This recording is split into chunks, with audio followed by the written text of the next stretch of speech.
Mesdames et messieurs les présidents, chers consoeurs, chers confrères, chers étudiants en kinésithérapie, j'ai l'honneur et le plaisir d'ouvrir ces 19e Assises nationales de la kinésithérapie, organisées pour la première fois de l'histoire, malgré nous, dans un format dématérialisé. La pandémie mondiale que nous traversons nous a conduits à renoncer à nous réunir, comme nous aurions dû et tant aimé le faire à Arles. J'ai aujourd'hui une pensée pour les kinésithérapeutes et leurs familles, atteints de formes sévères, séquelaires, ou parfois même décédés de la Covid-19. Ces assises leur sont dédiées. Cette crise sanitaire aura mis en exergue une chose essentielle, notre grande capacité d'adaptation. Nous le voyons au quotidien depuis plus de 7 mois, l'homme s'adapte, les relations humaines et sociales, les modes de communication, le commerce, la société s'adaptent, tout comme essaye de le faire notre fédération afin de rester au plus proche de nos confrères, tout en défendant et en représentant au mieux la kinésithérapie. C'est pour cela qu'il nous a semblé indispensable de tenir ces assises, malgré tout, dans l'intérêt de la profession. Les difficultés liées au contexte politique et économique du moment ne vous ont probablement pas échappé.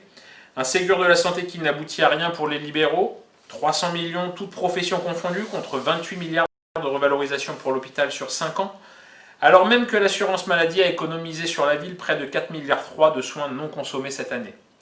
L'ouverture de négociations conventionnelles, monocatégorielles, dont le cadre est contraint au point que nous ne pourrons au mieux stabiliser le télésoin.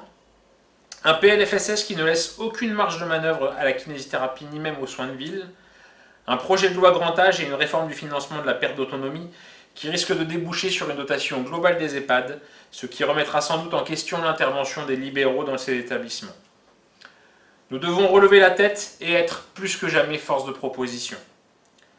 Pour le lancement de nos assises, dont l'objectif est d'écrire notre feuille de route pour les 15 années à venir, nous tenions à nous remémorer le passé. Pour en tirer les leçons, comme le dit l'adage, savoir d'où l'on vient pour déterminer où l'on va, le document que vous avez reçu cette semaine et dont nous avons confié l'écriture à notre comité des sages, composé d'anciens membres du bureau fédéral. Pour reprendre quelques passages de l'histoire, vous n'êtes pas sans ignorer que c'est à l'issue de la Seconde Guerre mondiale que la loi du 30 avril 1946 a créé le diplôme d'état de masseur kinésithérapeute, le massage ayant à l'époque une réputation équivoque, et en reprenant le terme du député Gilbert, sert la prostitution clandestine.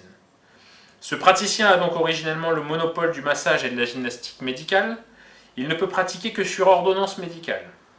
On ne peut pas comprendre ni expliquer l'évolution législative et réglementaire de la kinésithérapie sans la lier à la pratique kinésithérapique, à son histoire, mais aussi à l'action syndicale, dont l'un des premiers piliers sera la création en décembre 1963 de la FFMKR, sous l'impulsion notamment de M. Jacques Vléminx.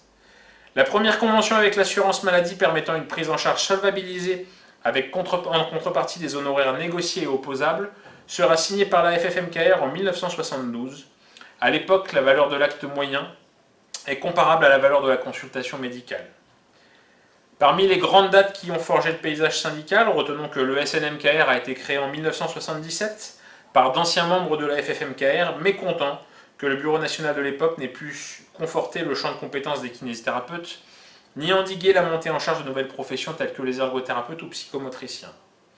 Les syndicats MK France et Objectif Kiné sont créés respectivement en 1994 et 2001 et sont eux aussi des émanations de la FFMKR. Lorsque nous en discutons avec nos anciens qui ont connu ces périodes, il revient souvent qu'il s'agissait finalement plus de problèmes de personnes que de politique. Car au fond, je pense que nous voulons tous la même chose pour la kinésithérapie, qu'elle soit mieux reconnue et mieux valorisée.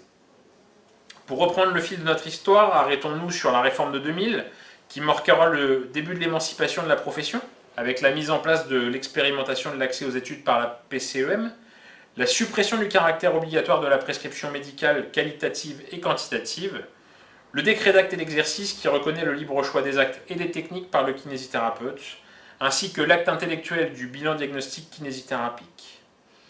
20 ans plus tard, combien d'ordonnances portant des mentions qualitatives et quantitatives voyons-nous encore chaque jour dans nos cabinets? En 2006, les kinésithérapeutes sont autorisés à prescrire certains dispositifs médicaux.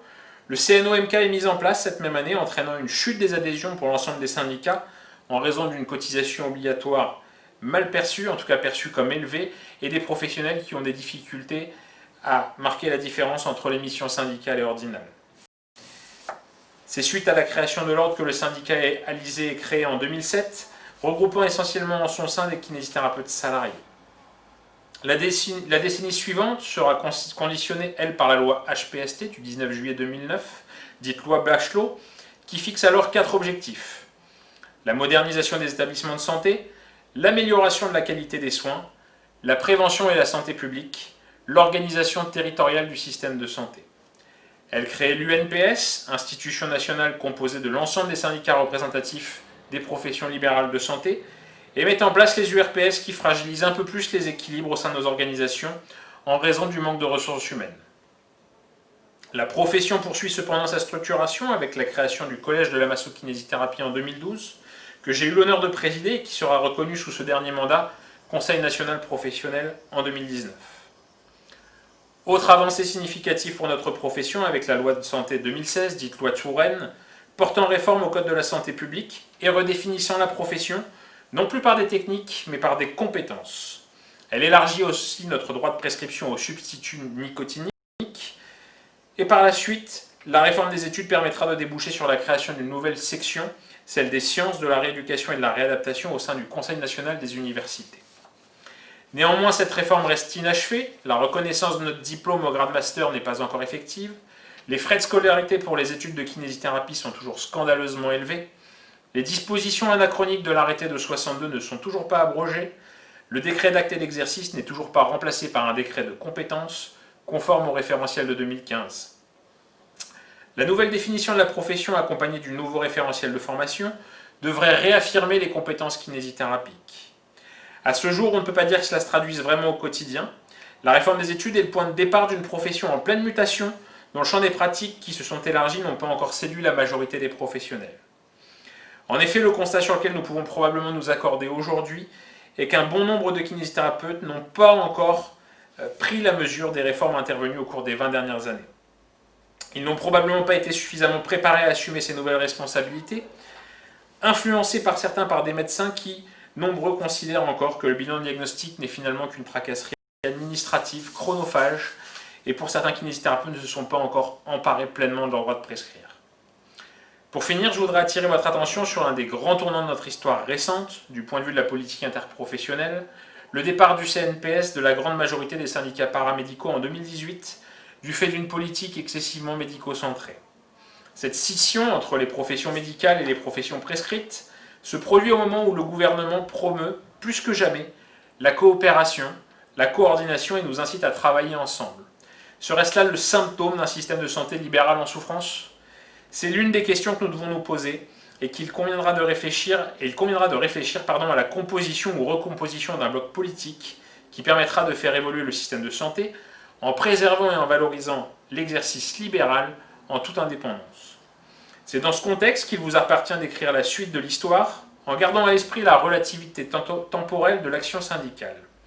Pour illustrer mon propos, je vous rappelle que les congrès de la FFMKR de 1963 s'étaient fixés 3 objectifs principaux. Allonger la formation initiale à 3 années d'études, ce qui sera effectif après 5 ans d'efforts. Créer une école de cadre pour former les enseignants en kinésithérapie. Il nous faudra près de 10 ans pour atteindre cet objectif. Rédiger des règles déontologiques et obtenir la création d'un ordre des kinésithérapeutes. Il faudra pour cela 40 ans. Et parmi nos différents combats, il faudra près de 35 ans pour obtenir la reconnaissance de la pratique de la pelvipérinéologie, ainsi que de nombreuses années pour faire reconnaître le BDK et la liberté de choix des actes et des techniques par le kinésithérapeute. Et puis pour l'anecdote, rappelez-vous que du temps d'Hippocrate déjà, les médecins condamnaient l'incompétence des pédotribes, ancêtres du kinésithérapeute, et voulaient les soumettre aux médecins qui seuls auraient eu le droit de prescrire la gymnastique médicale. La kinésithérapie, si elle souhaite prendre toute son envergure, doit se rendre indispensable au système de santé de demain. Cette année, pour la première fois, nous avons choisi un nouveau format plus propice aux échanges, en organisant nos assises sous forme d'ateliers qui seront l'occasion de travailler les grands sujets de la kinésithérapie de demain, la démographie, l'exercice coordonné, le développement et l'activité hors nomenclature, le grand âge et le vieillissement de la population, l'évolution de notre métier et la place de la kinésithérapie dans le système de santé de demain, mais aussi comment transformer, moderniser, adapter les statuts de la FFMKR au monde d'aujourd'hui. Avant de conclure, je voudrais vous dire que j'ai une pensée émue pour Jacques Vleminckx, ancien président d'honneur de la FFMKR, décédé en mars 2019, qui est à l'honneur aujourd'hui, Nous avons prévu de lui rendre un hommage en lui dédiant une salle qui portera prochainement son nom à la Maison des Kinés, à côté de celle qui porte le nom de son ami Jean Boudot, lui-même ancien président de la fédération. Pour ceux qui n'ont pas eu la chance de les connaître, je crois qu'on peut dire que ce sont les bâtisseurs de la FFMKR et de la kinésithérapie. Cette cérémonie est malheureusement reportée à une date ultérieure qui reste à définir, lorsque les conditions sanitaires nous permettront de nous réunir. Il me reste bien entendu à vous remercier de votre présence. Nous avons bien conscience que le format numérique n'est pas des plus adaptés pour favoriser nos échanges. Cependant, en tant que professionnels de santé, nous ne pouvions pas nous permettre de prendre le moindre risque au regard de la situation sanitaire. Je vous souhaite à toutes et tous de belles assises.